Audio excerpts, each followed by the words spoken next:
Let me describe a couple to you and see if this sounds familiar. On paper, they are absolute winners. She's a marketing professional making $62,000 a year, and he's in IT pulling in $71,000. Their combined household income is $133,000. That puts them comfortably in the top 25% of American households. Statistically, they should be crushing it. They should be building massive wealth, maxing out their retirement accounts, taking dream vacations, and sleeping soundly at night knowing they're financially secure. But instead, they are exhausted. They are living paycheck to paycheck, or at least dangerously close to it. They have maybe 2 months of expenses saved up, if they're being generous with the math. Last month, when the car needed an unexpected repair, they didn't pull from a fat savings account. They reached for a credit card. They both work full-time, sometimes more. They're grinding so hard that they rarely see each other during the week, except for a few tired, blurry hours in the evening before they pass out and do it all over again. And here's the craziest part. They did everything right. They got the degrees, they landed the good careers, they got married, and they combined their finances. They bought a home in a decent school district because that's what responsible parents do. They followed the script perfectly. So why does it feel like they're drowning? Why does a household making well over 6 figures feel so incredibly fragile? If you've ever looked at your joint bank account and thought, we make way too much money to feel this broke, then this conversation is going to make a lot of things click into place. My name is Bill, and I spend way too much time obsessing over why 2-income households today are often worse off than single-income households from 50 years ago. If you're working alongside a partner, both of you grinding, and you can't figure out why it still doesn't feel like enough, make sure to hit that subscribe button and give this video a thumbs up. We've been sold this story that 2 incomes are inherently better than 1. It seems like basic addition, right? If one person making $50,000 can support a family, then 2 people making $50,000 each should be able to support that same family and have a massive $50,000 surplus for investments and freedom. Except that's not what actually happened.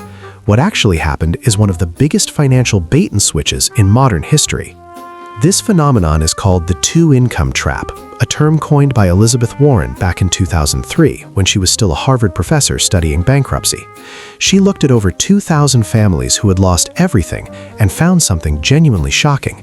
Having 2 incomes didn't make families more secure, it made them more vulnerable. Families with 2 working parents were actually more likely to file for bankruptcy than single-income families. Let that sink in for a moment.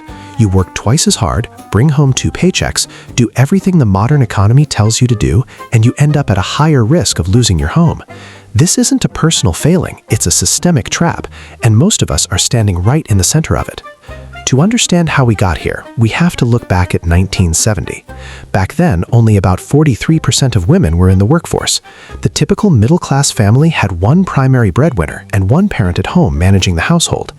Here is the part people forget. That single income was actually enough. Data from the Bureau of Labor Statistics shows that a median single-income family in 1970 could afford a median-priced home while spending only 25% of their income on housing. They could afford healthcare, a car, and still have savings left over. But critically, they had a backup plan. If the breadwinner got sick or lost their job, the stay-at-home parent could enter the workforce. That second potential income was an insurance policy, an emergency reserve. Today, we've activated that backup plan as our default setting, leaving us with no safety net when things go sideways. We aren't just earning more, we are spending every extra cent just to stay in the race. And in doing so, we've traded our resilience for a lifestyle that requires perfection to maintain. When you look at the numbers, you start to realize why the 2-income dream turned into a nightmare. Since 1970, our household incomes have technically gone up, but the cost of the middle-class essentials has absolutely exploded. Median home prices have doubled relative to inflation. Healthcare spending has shot up by 600%. And because nobody is home anymore, Childcare, which used to be a free domestic service, now costs the average family $11,000 to $30,000 per year per child. Every single dollar of that second income hasn't gone toward wealth. It's been swallowed by the rising cost of existing. Let's actually do the math on that second income, because this is where the trap gets truly sinister. Suppose one partner makes $70,000 and the other makes $50,000. That $120,000 total sounds like a lot of money, but let's look at what actually happens to that $50,000 second paycheck. First, taxes. Because of our progressive tax system, that second income is taxed at your highest marginal rate. By the time you factor in federal, state, and payroll taxes, that $50,000 might only be $33,000 in actual take-home pay. Now factor in the costs of working. If you have 2 kids in daycare, you're looking at $30,000 a year right there. Suddenly, that $50,000 income is worth exactly $3,000, but we aren't done. You now need a second commute. Gas, insurance, maintenance, and maybe even a second car payment. Let's call that $8,000. Now you're $5,000 in the hole. Then there are the exhaustion expenses. When both parents work 50 hours a week, including the commute, nobody has the energy to cook, clean, or mow the lawn. You start paying for convenience: DoorDash, house cleaners, and pre-made meals. These costs can easily eat another $7,000 a year. Add it all up, and that $50,000 second income is netting the household maybe $2,000 a year. That's about $8 per workday.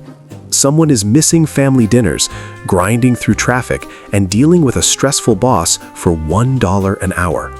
But here is the psychological trap.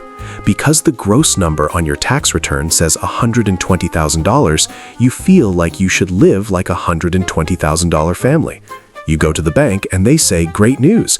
Based on your combined income, you qualify for a $450,000 mortgage." So you buy the house. You take on the car payments. You lock yourself into a lifestyle that requires both people to work at 100% capacity forever. This is where the trap snaps shut. In 1970, if a dad lost his job, the mom could go get one. They had a reserve gear. Today, dual-income families are already in fifth gear with the pedal to the floor. If either person gets laid off, gets sick, or needs to care for an aging parent, the whole structure collapses instantly. You can't maintain a 2-income mortgage on one salary.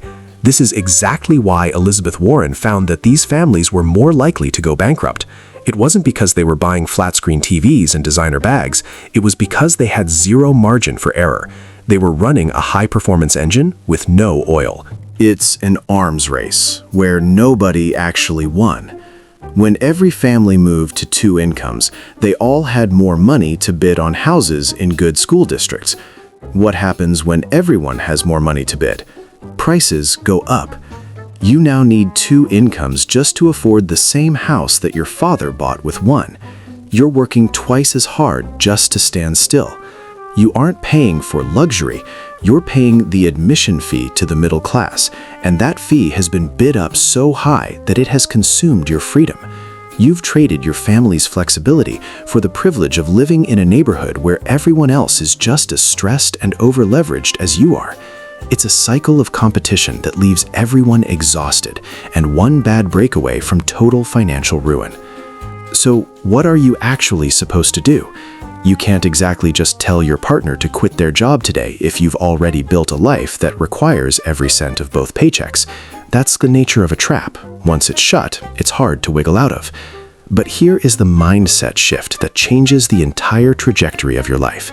You need to start treating that second income as if it were temporary, even if it's not. Most families do the exact opposite. They treat both incomes as permanent, guaranteed, and written in stone. They buy the biggest house they can qualify for, lease the cars 2 incomes can support, and commit to every subscription and activity that the total gross income allows. They lock themselves into a life that requires both people to work until they're 65 just to keep the lights on. The alternative is what I call the one-income foundation. You structure your fixed, non-negotiable monthly expenses, your mortgage, your basic utilities, your insurance, so they can be covered by your lowest earning partner's income alone. Then, the second income becomes purely discretionary. It goes towards savings, aggressive debt payoff, and long-term investments. This doesn't mean you have to live like a monk. It means you're building a life where you actually have a choice. If your household makes $130,000 combined, but you live a lifestyle that costs $60,000, you have effectively bought your freedom. If one of you gets sick, burned out, or wants to stay home with a new baby, you can. You might have to cut back on the extras, but you won't lose the house. You won't go bankrupt. You've preserved the margin that our grandparents had, but you've done it within a modern economy. This requires a massive amount of social courage. It means driving past the dream homes you could technically qualify for. It means explaining to your friends why you aren't upgrading your car even though you got a massive raise.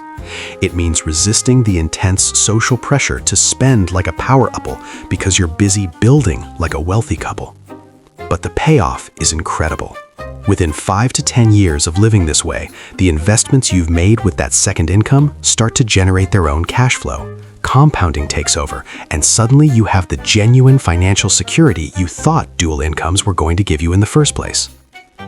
I want to leave you with one final thought, because it reframes this whole struggle. The two-income trap isn't really about the money, it's about flexibility. Our grandparents had the ability to absorb a shock. They could change direction. They had a safety valve built into their family structure. We traded that flexibility for bigger square footage, nicer finishes, and the appearance of prosperity. But the appearance of wealth is not the same thing as wealth. A high cash flow is not the same thing as security, and two incomes are not better than one if every single dollar is spent before it hits the bank. The families who are truly winning aren't the ones who earn the most on paper. They are the ones who have protected their margin. They are the ones who refuse to let their expenses expand to consume their entire lives. They kept their backup plan in reserve instead of deploying it just to keep up with the Joneses. You can earn your way into a higher tax bracket, but you can't earn your way out of a trap you don't even realize you're in.